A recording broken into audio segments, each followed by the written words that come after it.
Good morning students. मैं जितेंद्र सिंह आपको हिंदी कक्षा 9वीं का हिंदी पाठ 3 कबीर, जिसके लेखक का नाम है हजारी प्रसाद द्विवेदी, ये आज पढ़ाएंगे। बच्चों ध्यानपूर्वक टेक्स्ट बुक में देखिए, पेज नंबर 8 पर, हिंदी का पेज नंबर 8।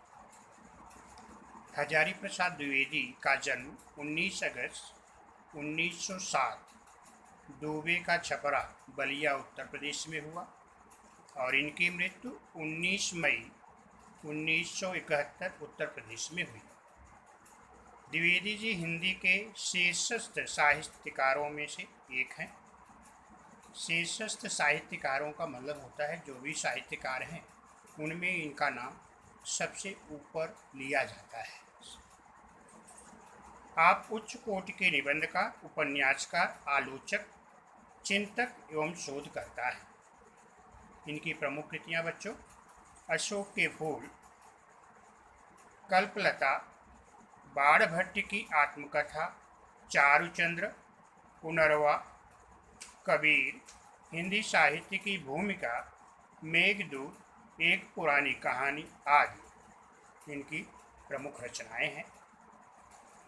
इस गद्य में गद्य संबंधी आलोचना, तो आलोचना का मतलब होता है कि आलोचना है क्या बच्चों, किसी विषय वस्तु के लक्ष्य को ध्यान में रखते हुए उसके गुण दोष एवं उपयुक्तता का विवेचन करने वाली विधा आलोचना होती है।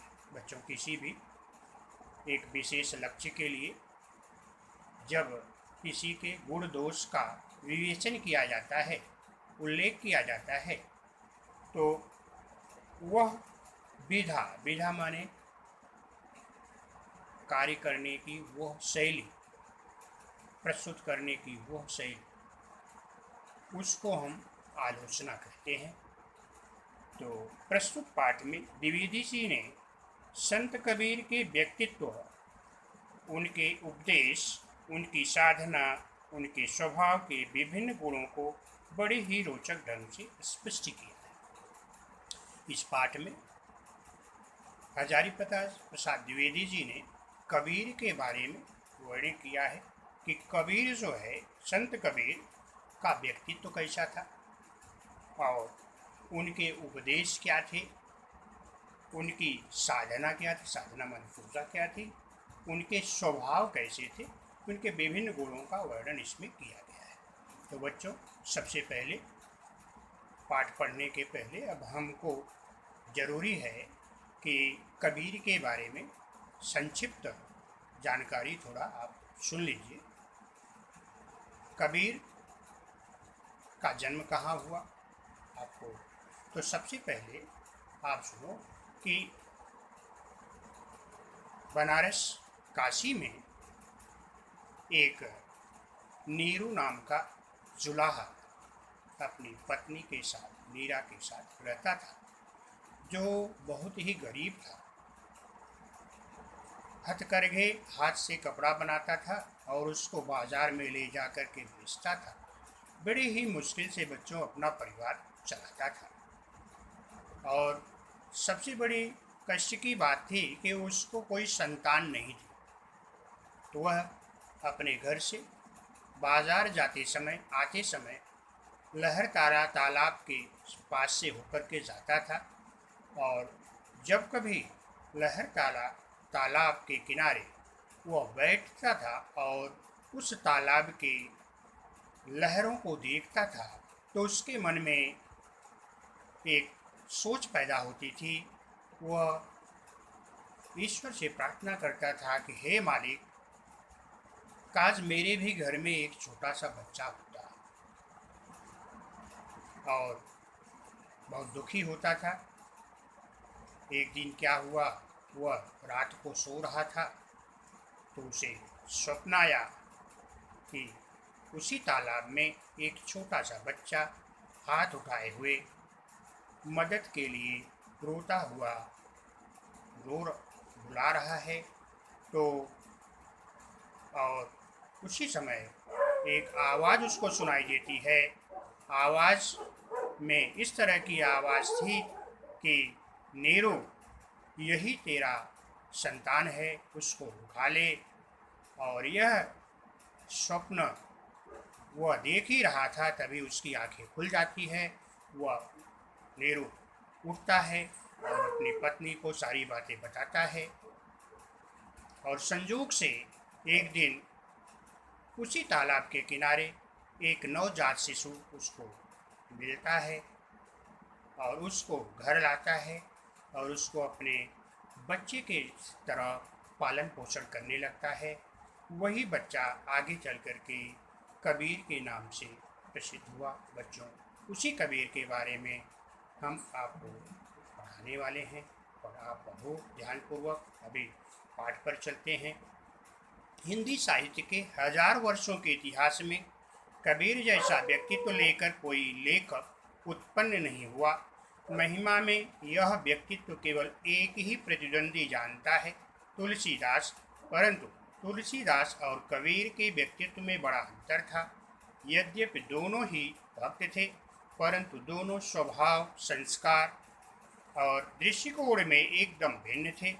मस्ती, फकड़ाना स्वभाव और सब कुछ झाड़ फटकार कर चल देने वाले तेज ने कबीर को हिंदी साहित्य का अद्वितीय व्यक्ति बना दिया है। उनकी बाड़ी में सब कुछ को पा करके उनका सर्वजयी व्यक्तित्व विराजता रहता है। उसी के ने कबीर की बाड़ी में अनन्य साधारण जीवन रस भर दिया है। कबीर की बाड़ी का अनुसरण नहीं हो सकता। अनुकरण करने की सभी चेष्टाएं व्यर्थ सिद्ध होती हैं। तो बच्चों, ये 1000 वर्ष पहले से अगर लिया जाए तो कबीर जैसा व्यक्तित्व वाला कोई अभी तक जन्म नहीं लिया है। उनका व्यक्तित्व इस तरह से था। ये इनकी महिमा अगर कही जाए, इनकी प्रशंसा की जाए, इनके गुणों की बड़ाई की जाए, तो इनका महिमा के बारे में केवल एक ही प्रतिद्वंदी था। प्रतिद्वंदी माने इनका दुश्मन अगर कोई था तो वो थे तुलसीदास।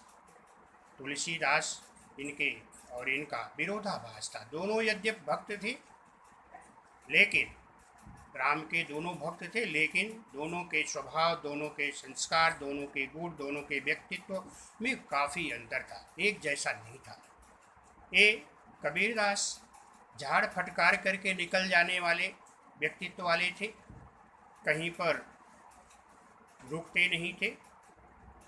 और इनकी बाड़ी तो ऐसी थी कि इनकी बाड़ी जो कि सब कुछ को पा करके सर्व विजयी, मतलब सब पर विजय प्राप्त कर लेती थी। इनका स्वभाव था बच्चों, बाड़ी ऐसी बोलिए मन का आपा खोए, औरों को शीतल करे आपो शीतल। ते बाड़ी के बारे में इनकी जो बाड़ी थी, बोलने की शैली थी, बहुत ही मिठास थी।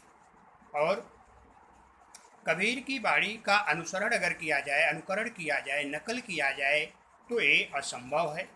और उनकी अनुकरण, बाड़ी की अनुकरण करने की इच्छा रखना ही ये व्यर्थ सिद्ध होता है। व्यर्थ मतलब बहुत मुश्किल काम है बच्चों। उनकी तरह अगर हम अनुकरण करें तो बहुत मुश्किल काम है।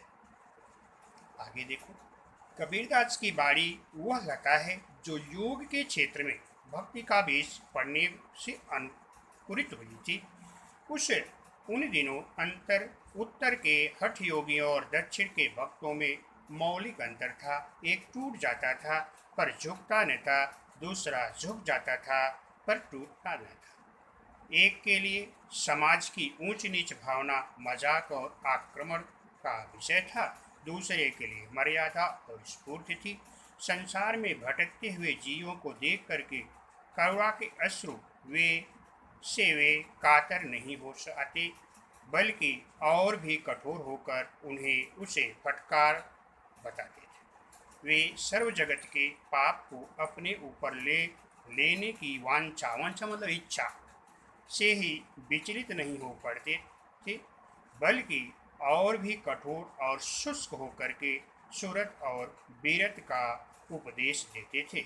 संसार में भरमने वालों पर दया कैसी, मुक्ति के मार्ग में अग्रसर होने वालों को आराम कहाँ, कर्म की रेख पर मेघ न मार सका तो संत कैसा।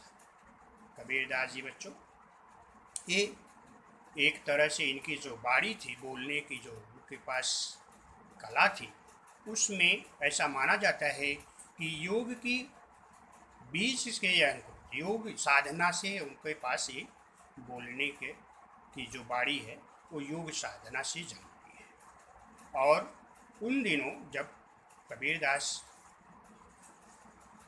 के बारे में जब आप पढ़ें तो ऐसे समय में तो दो तरह के योगी थे, सन्यासी थे। एक उत्तर के हठ योगी थे और दक्षिण के भक्त थे। दोनों के मौलिक में बहुत अंतर, दोनों के स्वभाव में बहुत अंतर था। एक जो है कहता था झुकेंगे नहीं, टूट जाएंगे चलेगा, और दूसरा का स्वभाव था तो अगर टूटने से बढ़िया क्या होता है, झुक जाना ही अच्छा होता है। तो इस प्रकार से बच्चों ये तो कबीरदास कहते थे कि हमको सूरत और कीरत पे नहीं जाना चाहिए। सूरत मतलब अपना शरीर की बनावट, सुंदरता, भौतिक चीज़ों पर वो नहीं विश्वास रखते थे। भौतिकता बोलते थे कि शरीर हमारी नष्ट होने वाली है और इस पर हमको बहुत गर्व नहीं करना चाहिए। तो ये सूरत और कीरत पर ये बोलते थे कि इसकी तरफ हमको ज़्यादा आकर्षित नहीं होना चाहिए, क्योंकि ये शरीर जो है नाशवान है। इनका स्वभाव था कि ऐसे लोग जो संसार में भ्रमण कर रहे हैं, भरम रहे हैं, मतलब जो इधर उधर भटक गए हैं, अपने मार्ग से भटक गए हैं, उनके प्रति दया नहीं करनी चाहिए, बल्कि उन्हें मुक्ति का मार्ग दिखाना चाहिए। मुक्ति का मार्ग, सही मार्ग पर उनको लाना चाहिए, बल्कि उनको दया नहीं दिखाना चाहिए, बल्कि उनको सही मार्ग पर ला करके उनको सही मार्ग दिखाना चाहिए। और ये कहते थे कि अगर आप आगे निकल गए हो, मुक्ति के मार्ग पर चल दिए हो, तो आराम नहीं है, जिंदगी में कभी भी आराम नहीं है। Struggle is life. इनका मानना था कि संघर्ष करना चाहिए, कभी भी संघर्ष से पीछे नहीं हटना चाहिए। कर्म की रेख पर मेघ, मेघ मतलब होता है कि अगर बदलना, बदल देना। इनका मानना था कि कुछ लोग कहते हैं कि हमारे कर्म में ऐसा है, इनका मानना था कि अपने कर्म को मनुष्य को स्वतः बदलने की कोशिश करना चाहिए। अगर वह अपने कर्म को बदल नहीं सका तो वह इंसान नहीं है। तो यहाँ पर एक देखो, उन्होंने दोहे के माध्यम से बताने का प्रयास किया है। ज्ञान का गेत कर, सुरत का दंड कर, खेल चौगान मैदान माही, जगत का भरम ना छोड़ दे बालिके, आए जा भेक भगवंत पाही। उनका मानना था कि जगत में इधर उधर संसार में भरमो मत, घूमो मत। कोई मंदिर, कोई मस्जिद, कोई गुरुद्वारा, जगह जगह भटकने की जरूरत नहीं है, बल्कि आपको ईश्वर की शरण में चले जाना चाहिए। अखंडता कबीरदास का सर्वप्रधान गुण नहीं है।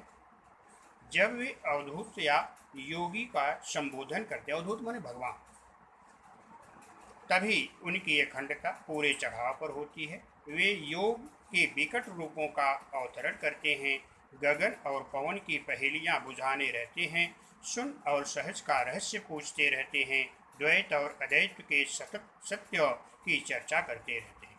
इनका मानना था एक कबीरदास जी अखंड नहीं थे, मतलब कठोर नहीं थे, लेकिन जब ये योग के बारे में और एक ईश्वर के बारे में जब बात आती थी तो एकदम हठी हो जाते थे।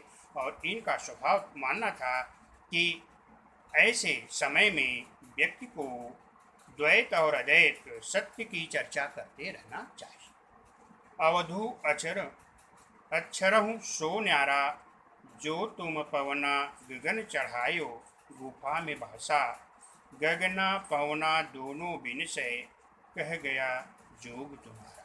इनका मानना था कि आकाश से लेकर के पृथ्वी तक कहीं भी आपको, जहाँ भी आपको देखा जाए, चाहे गुफाओं में हो, कहीं भी हो, गगन में, आकाश में, कहीं भी क्या करना चाहिए, योग करना चाहिए, ईश्वर को के प्राप्त करने का मार्ग ढूंढना चाहिए।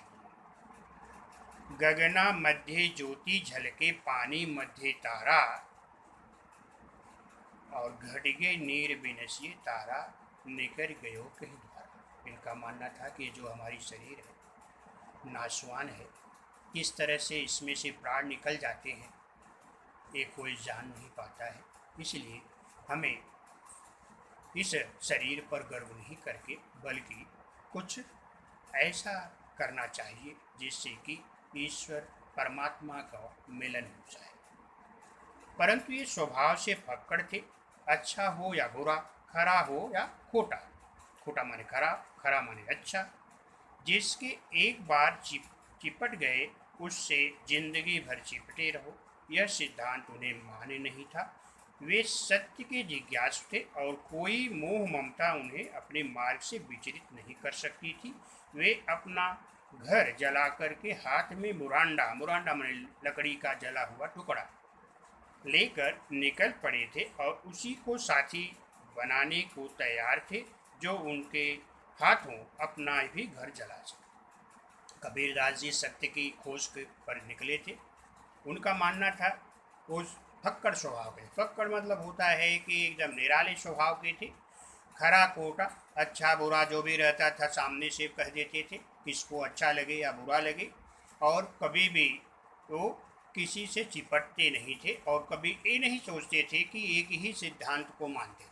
उनका मानना था कि समय समय पर जैसी ज़रूरत पड़े वैसा ही रहना चाहिए और वे हमेशा सच्चाई के खोज में चलते रहते थे और कहते थे कि मैं अपना घर जला करके, घर जलाने का मतलब होता है अपना सब कुछ त्याग करके मैं घर से निकल चुका हूँ और हमारे साथ वही चल सकता है जो अपने हाथ से अपना घर जला सकता है। बच्चों, जो अपना खुद से मतलब अपना सब कुछ घर परिवार भौतिक चीज़ें त्याग करने की जिसमें शक्ति होगी वही हमारे साथ चल सकता है। मतलब सही मार्ग पर अगर चलना है, ईश्वर को खोजना है, तो ये भौतिक चीज़ों को, सांसारिक चीज़ों को त्याग करना पड़ेगा।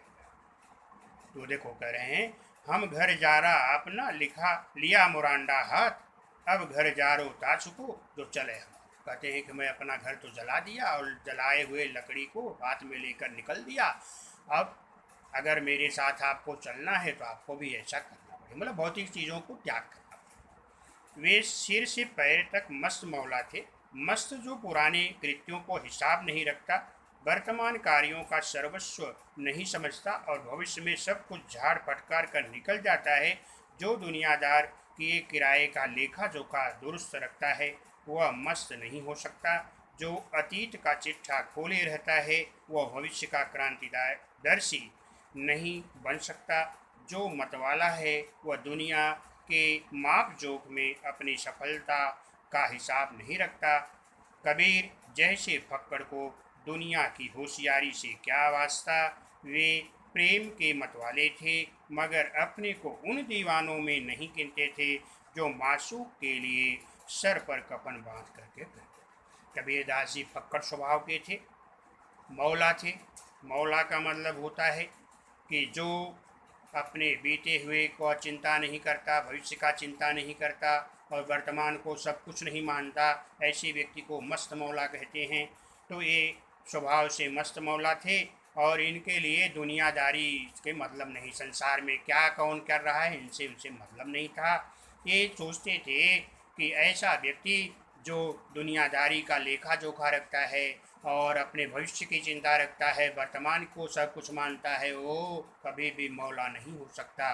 तो ये इनका मानना था कि ऐसा व्यक्ति, माशूक का मतलब होता है प्रेमिका यहाँ पर, तो कह रहे हैं कि कभी भी सर पर कफन बांध करके वो चलने वाला, मतलब हमेशा मरने के लिए तैयार, कठिनाइयों पर चलने वाला व्यक्ति, वो ऐसा व्यक्ति नहीं होना चाहिए जो कि एकदम बेकार से बेकार चीज़ों के लिए अपने को मरने पर तैयार हो। उनका कहना था कि हमन में इश्क मस्ताना, हमन को होशियारी का, रहे आज़ाद या जग से, हम दुनिया से यारी क्या। जो बिछुड़े हैं प्यारे से, भटकते दर बदर फिरते, हमारा यार है हम में हमन को इंतजारी क्या। इनका मानना था कि अगर प्रेम करना है बच्चों तो ये कहते थे कि अगर प्रेम कभी करना है तो ईश्वर से प्रेम करो, परमात्मा से प्रेम करो, क्योंकि हमारी आत्मा जो शरीर में है वो परमात्मा का अंश है। इनका मानना था कि कभी ऐसी चीज़ों के लिए यारी नहीं, अपने समाज के लिए, अपने अगल बगल के लिए, अपने दुनियादारी में जो प्रेम करता है वो प्रेमी नहीं होता। प्रेमी बनना चाहिए तो परमात्मा ईश्वर से प्रेम करना चाहिए। ये कहते हैं कि हम ईश्वर से प्रेम करने वाले मत वाले हैं, प्रेमी हैं, तो हमें दुनियादारी से मतलब नहीं, संसार में क्या हो रहा है उससे मतलब नहीं, क्योंकि वो तो अपने उस प्रेमी के लिए निकले हैं जिसको कि परमात्मा ईश्वर कहते हैं। इसलिए एक फक्कड़ राम किसी के धोखे में आने वाले न थे। दिल जम गया तो ठीक है, और न जमा तो राम राम करके आगे चल दिए। योग प्रक्रिया को उन्होंने डट कर अनुभव किया, पर जांच नहीं। कबीर कहते थे, कबीर जात जी एकदम फक्कड़ स्वभाव के थे, फक्कड़ राम कहे जाते थे। अगर किसी से बात जम गई, दिल जम गया तो रुक जाते थे, नहीं जमा तो आगे बढ़ जाते थे। कभी भी उनको उसके किसी के बारे में उनको चिंता नहीं रहती थी। उन्हें यह परवाह न थी कि लोग उनकी सफलता पर क्या क्या टिप्पणी करेंगे। उन्होंने बिना लाग लपेट के, बिना झिझक संकोच के ऐलान किया, आसमान का आसरा छोड़ प्यारे, उलट देख घट आपन जी, तुम आप में आप तहकीक हो, तुम छोड़ो मन की कल्पना जी। आसमान अर्थात गगन चंद्र की परम ज्योति, जो वस्तु केवल शारीरिक व्यायाम और मानसिक श्रम दामादि का साध्य है, वह चरम सत्य नहीं हो सकती। केवल शारीरिक और मानसिक कवायद के दिखने वाली ज्योति जड़ चित्र की कल्पना मात्र है। यह भी वाद्य है। कबीर ने कहा कि और आगे चलो, केवल क्रिया वाह है, ज्ञान चाहिए, बिना ज्ञान के योग सिद्ध नहीं। का मानना था कि अगर आगे बढ़ना है तो योग तभी सिद्ध होगा जब व्यक्ति ज्ञानी बनेगा। इसलिए ज्ञान के मार्ग में आगे बढ़ते रहो, रुको मत। आगे देखो बच्चों, कबीर की यह घर फूक मस्ती, पकड़ाना लापरवाही और निर्मम अखंडता उनके अखंड आत्मविश्वास का पैगाम थी। उन्होंने कभी अपने ज्ञान को, अपने गुरु को और अपनी साधना को संदेह की नज़र में नहीं देखा। अपने प्रति उनका विश्वास कभी भी डिगा, डिगा माने अपने विश्वास पर कभी मार्ग पर हटना, उसको डिगा कहते हैं, नहीं हटा, विचलित होना। कभी गलती महसूस हुई तो उन्होंने एक क्षण के लिए भी नहीं सोचा इस गलती के कारण वे स्वयं हो रह सकते हैं। उनके मत में गलती बराबर प्रक्रिया होती है, मार्ग में होती है, साधन में होती है। कबीरदास जी जो है एकदम घर फूक मस्ती फक्कड़ स्वभाव के थे, और एकदम कभी भी इनका मानना था कि अपने आत्मविश्वास पर कभी भी अडिग रहना चाहिए, आत्मविश्वास मजबूत होना चाहिए, सेल्फ कॉन्फिडेंस एकदम अच्छा होना चाहिए, और कभी भी अपने ऊपर, अपने गुरु के ऊपर, अपने कार्यों के ऊपर शक नहीं करना चाहिए। जो हो गया हो गया, अगर गलती हो गई तो गलती इंसान से होती है, इस पर कोई ध्यान नहीं देना चाहिए। वे वीर साधक थे, और वीरता अखंड आत्मविश्वास को आश्रय करने की वो पनपती है। कबीर के लिए साधना एक विकट संग्राम स्थली थी, जहाँ कोई वीर बिरला सूर टिक सकता है। इनका मानना था कि अगर जो है साधना, साधना माने पूजा करना, किसी चीज़ को प्राप्त करने की हट करना, यह जो है साधना अगर करना है तो एक संग्राम स्थली, संग्राम स्थली जहाँ युद्ध का मैदान है एक तरह से, और इस पे कभी भी बिरला सूर, वीर जो है बहादुर जो होता है वही सफल होता है। कबीर जिस साईं की साधना करते थे वह मुक्त की बातें में नहीं मिलता है, उस राम के सिर के लिए देकर सौदा किया जाता है। कहते थे कि अगर जिसको ईश्वर को प्राप्त करना है तो उसके लिए ज़रूरत पड़े तो सिर भी देना पड़ता है, प्राणों को भी देना पड़ता है, उससे कभी हिटना नहीं चाहिए। यह प्रेम किसी खेत में नहीं उपजता, किसी हाट में नहीं बिकता, फिर भी जो कोई भी इसे चाहेगा वह पालेगा। वह राजा हो या प्रजा, उसे सिर्फ एक शर्त माननी होगी। वह शर्त है, सिर उतार कर धरती पर रख दो, और जिससे साहस नहीं, उसमें यह अखंड प्रेम के ऊपर विश्वास नहीं, उस कायर की यहाँ दाल नहीं गलेगी। हरि से मिल जाने पर साहस दिखाने की बात करना बेकार है, पहले हिम्मत करो, भगवान आगे आकर नहीं। कहते थे कि ऐसा व्यक्ति जो साहसी नहीं होता है वो ईश्वर को प्राप्त नहीं कर सकता। ईश्वर को प्राप्त करना है तो कभी वो बाजार में नहीं मिलता है, कभी ऐसे खेतों में नहीं उगता है, उसके लिए आपको संघर्ष करना है और रास्ते में कितनी भी कठिनाई आए उस पर चलना चाहिए। और जो ऐसा नहीं कर सकता उसको ईश्वर की प्राप्ति कभी भी नहीं हो सकती है। और अगर ईश्वर मिल गए तो कभी भी उस पर अपने आप को गर्व नहीं करना चाहिए और भगवान को जब तक न मिले तब तक आगे बढ़ना चाहिए। विश्वास ही इस प्रेम की कुंजी है, विश्वास जिसमें संकोच नहीं, दुविधा नहीं, बाधा नहीं। कहते थे विश्वास करने से ही ईश्वर मिलते हैं, मन में दुविधा नहीं होना चाहिए, शक नहीं होना चाहिए, संकोच नहीं होना चाहिए और कोई तरह की ये सब कार्यों में अगर जो व्यक्ति करता है उसको ही सफलता मिलती। प्रेम न खेतो निपजे, प्रेम न हाट बिकाए, राजा प्रजा जिससे सिर दे जाए। सूरज शीश उतारिया, छाड़ी तन की आस, अगोछे हरि किया, आवत देखा दास। कबीरदास कहते हैं कि ईश्वर कोई खेत में पैदा नहीं किए जाते, बाजार में नहीं बेचे जाते, उसके लिए राजा हो प्रजा हो कोई भी हो सबको साधना करनी पड़ती है और साधना ही एक मार्ग है ईश्वर की प्राप्ति करने के लिए। भक्ति के अतिरिक्त उन्होंने कभी अपने को पतित नहीं समझा। पतित माने बेकार, पतित का मतलब होता है व्यर्थ, व्यर्थ नहीं समझा। उन्हें दैन्य में भी उनका आत्मविश्वास साथ नहीं छोड़ देता। उनका मत जिस प्रेम रूपी मदिरा में मतवाला बना हुआ था वह ज्ञान के गुण में तैयार की गई। उनका मानना था कि दीन होते हुए, गरीब होते हुए भी कभी भी उन्होंने ईश्वर की प्राप्ति करने के मार्ग पर चलने में कभी भी हिचकिचाहट नहीं की और उनका मानना था कि प्रेम रूपी मदिरा, ईश्वर रूपी मदिरा पान करना चाहिए। ईश्वर जिसमें हो और उसमें ही मत वाले रहते। गुण अवतारी शक्ति और विश्वास लेकर के वे पैदा हुए थे और युग प्रवर्तक की दृढ़ता में वर्तमान थी, इसलिए युग प्रवर्तक कर सके। यह वाक्य एक वाक्य में उनके व्यक्तित्व को कहा जा सकता है कि वे सिर से पैर तक मस्त मौला थे, बेपरवाह थे, दृढ़ थे, उग्र थे, कुसुमा दपी कोमल वज्रा दिव्य कठोर। हम यहाँ पर लास्ट में हजारी प्रसाद द्विवेदी बताते हैं कि एक शब्दों में, एक वाक्यों में कबीर के बारे में कहा जा सकता है कि ये युग प्रवर्तक थे। युग प्रवर्तक माने समय को में बुराइयों में, उस समय जो बुराइयाँ थी उसके खिलाफ लड़ करके उसमें परिवर्तन लाने वाले थे, लाए। और ये ऐसे थे सिर से पैर तक, मतलब पूरी तरह से एकदम मस्त मौला थे और कभी भी ये बेपरवाह थे। बेपरवाह मतलब क्या हो रहा है, क्या बिगड़ रहा है, क्या नुकसान हो रहा है, इसकी इनको परवाह नहीं थी। और दृढ़ थे, एकदम मजबूत थे और उग्र थे। उग्र मतलब अपने काम को करने में कभी भी आगे चलने में पीछे नहीं हटते थे, एकदम उग्र थे। और कोमल भी थे और कठोर, एकदम कठोर थे।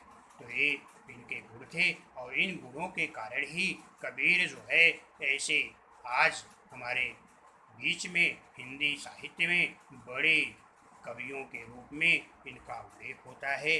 और ये समाज में जो बुराइयां थी उस समय, वो बुराइयों को बदलने में, बुराइयों को हटाने में, बुरे रास्ते पर चलने वालों को सही राह दिखाने का प्रयास किया। बच्चों, ये पाठ आपका यहाँ पर आज समाप्त।